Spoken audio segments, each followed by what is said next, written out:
Hello everyone, আজ আমি বানিয়েছি আপনাদের জন্য কোরিয়ান ডিম ভাজি, যেটা বাচ্চা থেকে বড় সবাই পছন্দ করবে। সস দিয়ে এটা খেতে খুবই দারুণ মজার লাগে।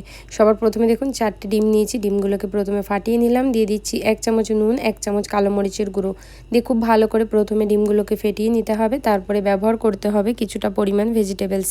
এখানে নিয়েছি পেঁয়াজ পাতা কুচি, কাঁচা লঙ্কা কুচি, গাজর কুচি, ক্যাপসিকাম কুচি, পেঁয়াজ কুচি, রসুন কুচি আর সাথে নিয়েছি একটা ছোট্ট সাইজের টমেটোর কুচি।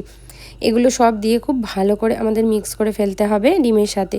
তারপরে অপর দিকে একটা প্যান গরম করতে হবে। প্যানের মধ্যে সামান্য পরিমাণ তেল দিয়ে ভালো করে ব্রাশ করে দিতে হবে।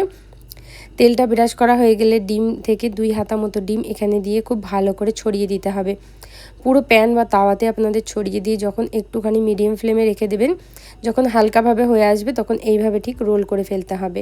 সুন্দর করে রোল করে নেওয়া হয়ে গেলে একটুখানি বাকি রেখে ডিমটাকে পুরো সাইডে করে আর ডিমের এই লেয়ার থেকে শুরু করে আবার আমাদের ডিম ব্যবহার করতে হবে। বাকি বাঁচা ডিমটাকে এখানে পুরোটা দিয়ে দিলাম। এটাকে আবার লো ফ্লেমে রেখে দিতে হবে। যখন দেখবেন হালকা শুকিয়ে এসেছে তখন এইভাবে আমাদেরকে রোল করে এটাকে উল্টিয়ে পাল্টিয়ে 1 থেকে 1.5 মিনিট মতো ভাজা করে নিতে হবে। দিয়ে হালকা একটু ঠান্ডা হলে এইভাবে পিস পিস কাটবেন।